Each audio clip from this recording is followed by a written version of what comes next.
Faname menjadi primadona budidaya udang di Indonesia saat ini karena udang Faname lebih tahan terhadap penyakit, memiliki daya keberlangsungan hidup yang tinggi, dan proses budidaya yang lebih cepat atau panen cepat.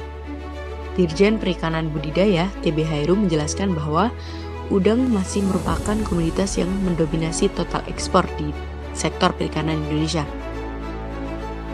Berdasarkan data, KKP mencatat capaian produksi udang di tahun 2022 sebesar 1,9 juta ton, naik 15% dibandingkan pada tahun 2021 sebesar 953.000 ton.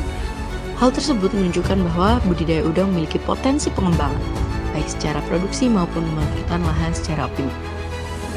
Pemerintah Indonesia sendiri sudah menetapkan target untuk menjadikan Indonesia sebagai pengekspor udang paling besar di dunia dengan memastikan angka ekspor udang naik mencapai 250% pada tahun 2024 ini. Untuk mencapai target tersebut, kapasitas produksi perlu ditingkatkan. Budidaya udang tidak selalu membutuhkan lahan yang luas, karena pada realitanya budidaya udang dapat dilakukan dengan menggunakan kolam-kolam kecil. Namun, Menteri Kelautan dan Perikanan Sakti Wahyu menyebutkan bahwa budidaya udang di Indonesia masih jauh di tempat. Adopsi teknologi yang dianggap menjadi penyebab utamanya dinilai budidaya udang di Indonesia masih minim teknologi dan sangat tradisional.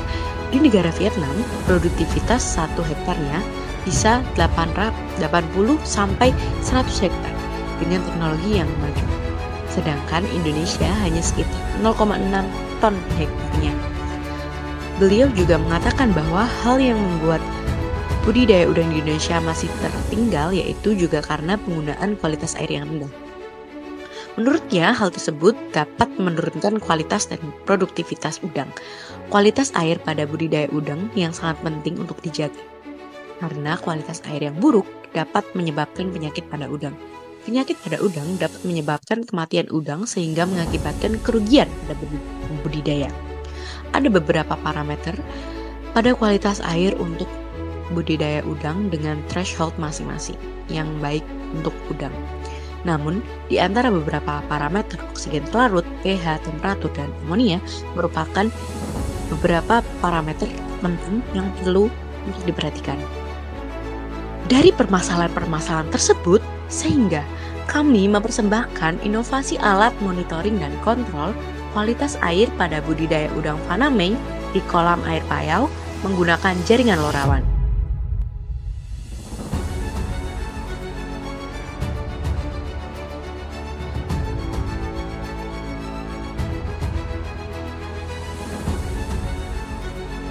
Alat tersebut bertujuan untuk memonitoring dan mengontrol parameter oksigen terlarut, pH, dan temperatur, dan amonia secara real-time dari jarak jauh melalui aplikasi Android.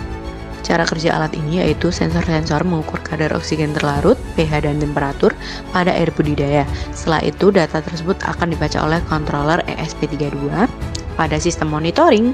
Setelah dibaca oleh controller, data akan ditampilkan di LCD dan melalui jaringan lorawan. Data akan dimasukkan ke database untuk selanjutnya ditampilkan secara real-time di aplikasi Android. Sedangkan pada sistem kontrol, setelah dibaca oleh controller, selanjutnya controller akan memerintahkan aktuator bertindak sesuai dengan program yang telah dibuat. Set point untuk parameter oksigen terlarut yang baik digunakan di air budidaya udang yaitu harus lebih dari 5 mg per liter, sehingga ketika hasil pengukuran oksigen terlarut pada air budidaya menunjukkan kurang dari 5,7 mg per liter, maka aktuator akan on.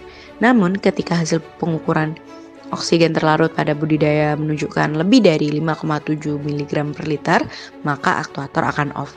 Ketika parameter pH dan temperatur lebih dari set point, yaitu pH lebih dari 9,5 dan temperatur lebih dari 30 derajat Celcius, menunjukkan bahwa kadar amonia tinggi pada air budidaya. Sehingga controller akan memerintahkan aktuator valve untuk terbuka dan membuang air budidaya sampai di level low. Setelah itu, pompa akan menyala untuk mengisi kolam budidaya dengan air baru sampai di level high. Pada aplikasi juga terdapat menu kontrol yang dapat digunakan untuk mengontrol dari jarak jauh. Terdapat 3 mode yang dapat dipilih, di antaranya manual on, manual off, dan otomatis. Selain itu, pada aplikasi juga terdapat menu history yang digunakan untuk mendownload data-data sensor di waktu yang diinginkan.